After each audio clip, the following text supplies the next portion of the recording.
Tucked among the rolling hills of northern Greece, the region of Mediacades has long stood as a quiet testament to harmony between man and nature. Blessed with fertile valleys and a mild Mediterranean climate, it once thrived on generations of farming, where families raised crops and livestock in peaceful coexistence with the land. For centuries, locals here built terraces, channeled water, and grew olives, grapes, and wheat. They understood the rhythms of the earth and respected them. But as untouched forests shrank and industrial zones crept ever closer, things began to change. Creatures like wild boars, once hidden deep in the woods, began creeping closer to civilization, forced to adapt, and in doing so, breaking a delicate balance. Wild boars used to be reclusive, mostly nocturnal, and fearful of humans. Now they roam freely in broad daylight, unfazed by noise or people, sometimes even attacking if they feel threatened. They move fast, destroy everything in their path, and worse still, they reproduce at an alarming rate. A single female can give birth to 5 to 12 piglets each year. With natural predators like wolves and big cats long gone from the area, there's nothing to keep their numbers in check. And while wild boar overpopulation is being seen in countries like Italy, France, and Spain, nowhere has it hit harder than in Mediacades. Locals have begun to call them sky demons. Not because they're particularly vicious, but because they come in numbers too big, too fast, and too unstoppable. One farmer, Mr. Spiros, now in his 70s, stands beside his ruined olive grove with sorrow in his eyes. I lost 80% of my crop this year, he says. In all my decades, I've never seen anything like this. Torn fences, shattered coops, muddy hoof prints. His land tells the story of a battle he's losing. He's not alone.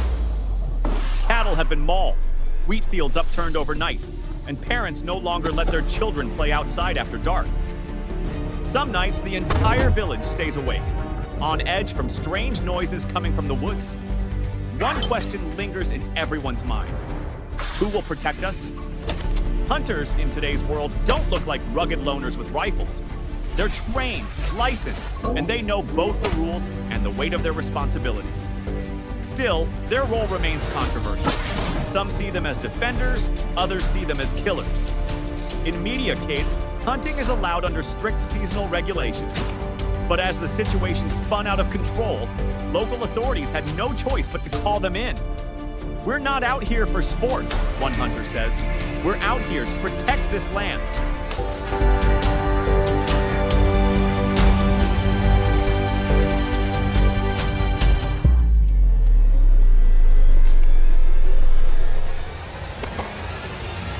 Though hunting is an immediate solution, it's not a permanent one. The community has started testing new methods. Electric fences around farms, drones with thermal cameras to track boars at night, and even proposals to chemically sterilize captured animals. Some have even suggested reintroducing wolves to restore ecological balance. But many residents fear what that might bring. Striking a balance between technology, nature, and humane solutions is proving to be a complex puzzle with no easy answer.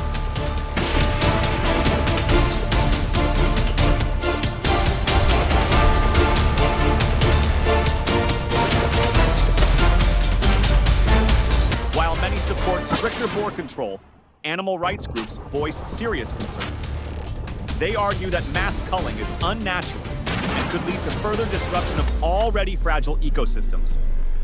If we don't address the root cause, our encroachment into wild habitats, then hunting is just a short-term fix with long-term risks, one advocate warns. The debate between protecting agriculture and preserving nature has split public opinion. What's needed now, more than ever, is a middle ground, where reason and compassion can coexist.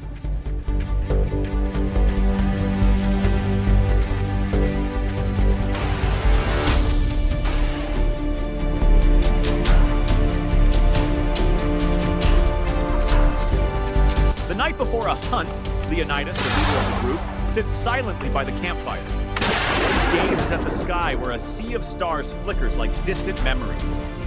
I grew up in these woods, he murmurs. I used to play with rabbits, used to hide from the sound of guns. I've always believed in respecting nature.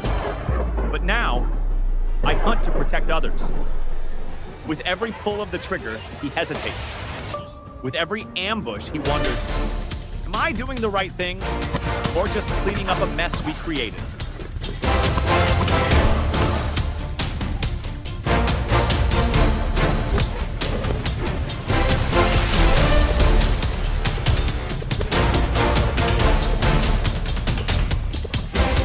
If things continue this way, Mediacades could be abandoned.